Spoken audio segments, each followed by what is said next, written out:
चलिए एक और बड़ी खबर से आपको रूबरू करवा देते हैं। बड़ी खबर आपको बता रहे हैं, गुजरात में कांग्रेस का उपचुनाव अकेले लड़ने का ऐलान। आपके साथ विधानसभा उपचुनाव नहीं लड़ेगी कांग्रेस। कांग्रेस 2 सीटों पर आपके साथ नहीं करेगी गठबंधन और विसावदर कादी सीट पर अकेले चुनाव लड़ेगी कांग्रेस। गुजरात कांग्रेस अध्यक्ष शक्ति सिंह गोहिल ने की घोषणा। गोहिल ने कहा कि आपने गठबंधन धर्म नहीं निभाया।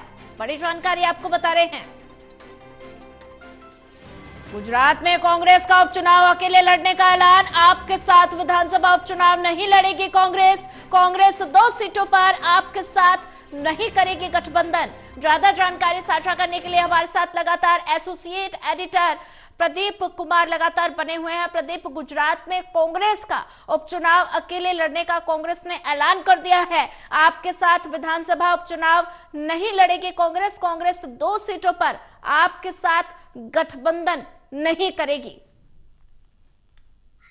और देखिए, बिल्कुल आप पार्टी के साथ राज्यों में गठबंधन यानी विधानसभा चुनाव को लेकर वो अब धीरे धीरे राज्यों में खत्म करती कांग्रेस नजर आ रही है। और इसमें एक और राज्य जुड़ गया है, गुजरात, जहां पर आप पार्टी के साथ जो कांग्रेस ने चुनाव लड़ा था उसमें जिस तरीके से तालमेल रहा था तो वो काफी फायदा मिला था आम आदमी पार्टी को। लेकिन अब उसका साथ झटकते हुए कांग्रेस गुजरात में अपने दम पर अकेले उपचुनाव लड़ेगी। और कहीं ना कहीं गुजरात में जो कांग्रेस की जड़ें मजबूत हैं और जिस तरीके से अधिवेशन हुआ, कांग्रेस का विशेष तौर पर प्रस्ताव पारित किया गया था, तो गुजरात पर विशेष फोकस कांग्रेस पार्टी कर रही है। और गुजरात में बीजेपी को उसी के गढ़ में मात देने की योजना, एक बड़ा प्लान तैयार कर रही है कांग्रेस पार्टी। और अधिवेशन में जो प्रस्ताव पारित हुआ उसमें भी विशेष फोकस करते हुए कई बिंदुओं को यहाँ पर फोकस किया गया है। राहुल गांधी ने जो अभी हाल ही में दूसरा दौरा किया था गुजरात का, उसमें जिला अध्यक्षों की सूची को अंतिम रूप दिया गया और जिला अध्यक्षों के साथ जिस तरीके से संवाद हुआ है, तो ये जरूर है कि डीसीसी प्रेसिडेंट और उनको महत्वपूर्ण अधिकार देने की रूपरेखा ये गुजरात के अधिवेशन में तैयार की गई है। और इसलिए गुजरात में पार्टी अपने आप को मजबूत करने में जुटी है। तो शक्ति सिंह गोहिल जो गुजरात कांग्रेस के अध्यक्ष हैं, उनकी ओर से ये औपचारिक ऐलान कर दिया गया है कि जो उपचुनाव आने वाले हैं, गुजरात में 2 सीटों पर उपचुनाव होना है।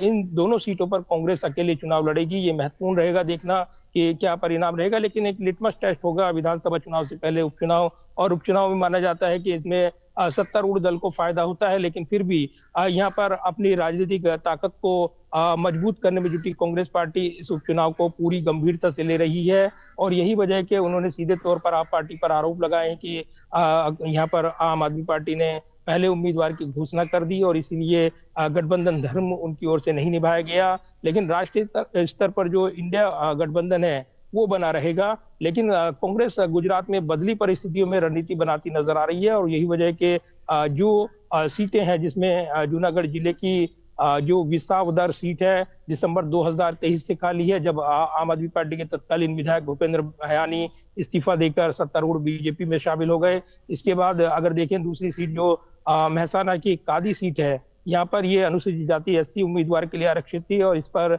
जो विधायक करसन सोलंकी उनके निधन के बाद खाली है।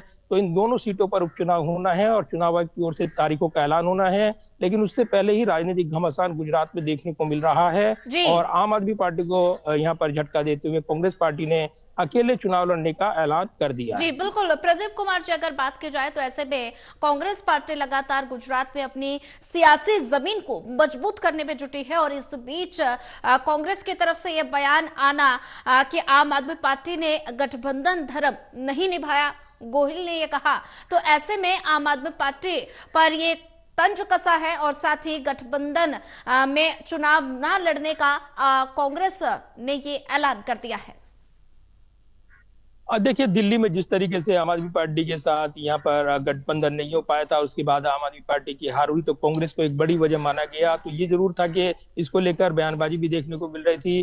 तो अब कांग्रेस पार्टी राज्यों में आम आदमी पार्टी को स्पेस देने के लिए तैयार नहीं थी। और यही वजह है कि उनको लग रहा था कि जो उनका जो वोट बैंक है वो धीरे धीरे आम आदमी पार्टी उस पर बढ़त बनाने की कोशिश कर रही है। और इसी को भांपते हुए राज्यों में बदली परिस्थितियों के मुताबिक कांग्रेस पार्टी अब सीधे ये मुकाबला तय करने में लगी है कि अगर बीजेपी का कोई मुकाबला कर सकता है तो वो कांग्रेस पार्टी है। और इसलिए गुजरात को विशेष रण क्षेत्र बनाकर उभरते हुए कांग्रेस पार्टी विशेष रणनीति बनाती हुई नजर आ रही है। और इसीलिए फोकस कर रही है ठीक है। यहाँ पर विशेष तौर पर ये गुजरात को, और इसलिए अधिवेशन में भी प्रस्ताव पारित कर गुजरात पर पार्टी को मजबूत करने पर फोकस किया गया है। लिहाजा जी उपचुनाव अकेले लड़ने का ऐलान कर दिया गया है। ठीक है, प्रदीप कुमार जी, ज्यादा जानकारी साझा करने के लिए आपका धन्यवाद।